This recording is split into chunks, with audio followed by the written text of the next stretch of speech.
Andrea Thomas here, welcoming you to your Wednesday reflection here on March 8th in this beautiful season of Lent, journeying with the incredible community here at Legatus.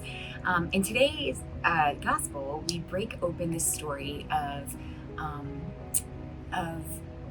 the mother of the apostles approaching Jesus for a request. It says that she approaches him wishing to ask him something.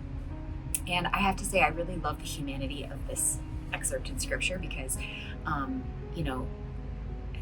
there's just something really honest about a parent that's approaching the Lord for something that she wants for her children.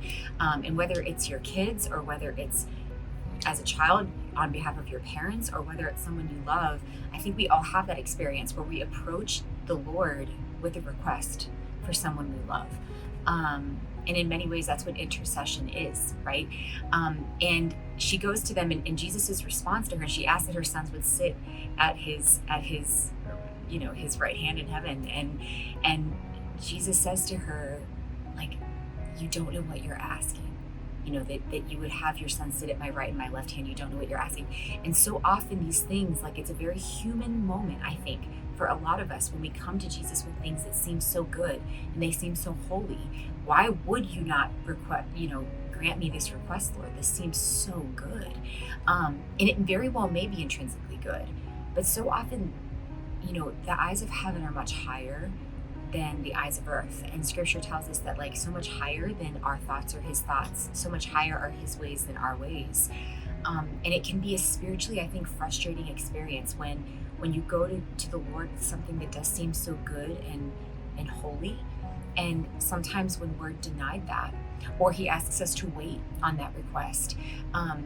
It really reminds me of that Garth Brooks song, Unanswered Prayers, where he talks about, like, begging God really to let something happen with this girl he had a crush on in high school. And by the end of the song, you realize that God actually had somebody better in mind for him. It was actually a great mercy that he didn't answer that prayer in the way that he had wanted at one point in time. And we can only see those things in hindsight looking back.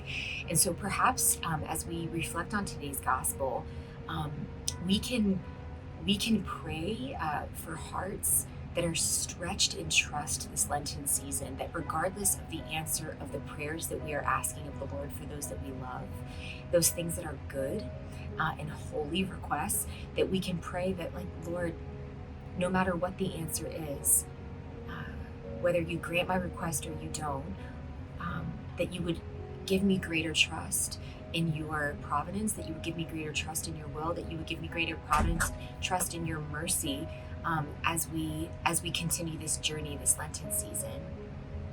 Know that I'm praying for you. God bless you.